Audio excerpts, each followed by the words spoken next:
you is the Arizona law, as amended, I've read the law. Some of the people who initially spoke about it never read it. Basically, the Arizona law, I think it mirrors federal law.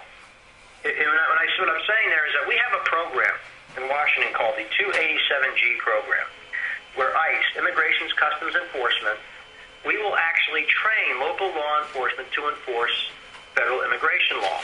No municipality has to sign up to do this, but it's voluntary, and they can do that. And many municipalities have chosen to do this. That is federal law currently. That has been the case. What Arizona did, for our listeners, they essentially said that the state, basically that the state would have the right to set and enforce their own laws, in this case, as it relates to the federal immigration law. They want it enforced. That's essentially what they did. And I would tell you, I think what they did is many municipalities do this now. I mean, I can tell you right now, if somebody gets arrested in, say, in the Lehigh Valley, it is quite often the case that law enforcement will check the immigration status of that individual. They do that currently in many cases. Now, Arizona would allow it for a traffic stop. If you're stopped, they could ask you to basically for your status.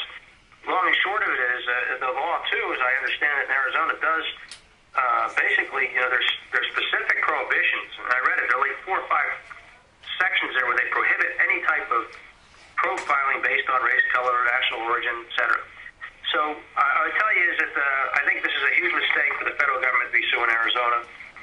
They want the law enforced, the federal law enforced, and we the federal government, need the cooperation of state and local law enforcement to enforce federal immigration law. If we do not have them doing that, there's an opposite. There's a flip side to this issue.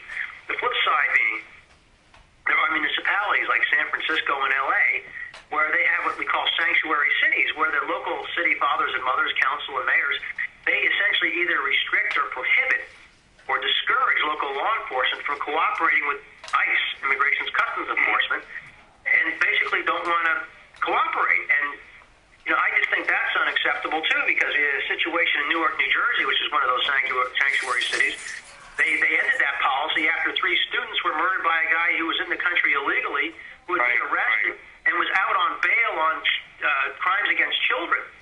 I mean, this guy was illegally in the country, committed arrested for a felony. They released him on bail, and he went out and he killed 3 students. So that's my long and short on Arizona's law. It's a cry for help. The federal government should not be suing them. Thanks for that, Frank. I'm going to keep moving the calls along. Let's go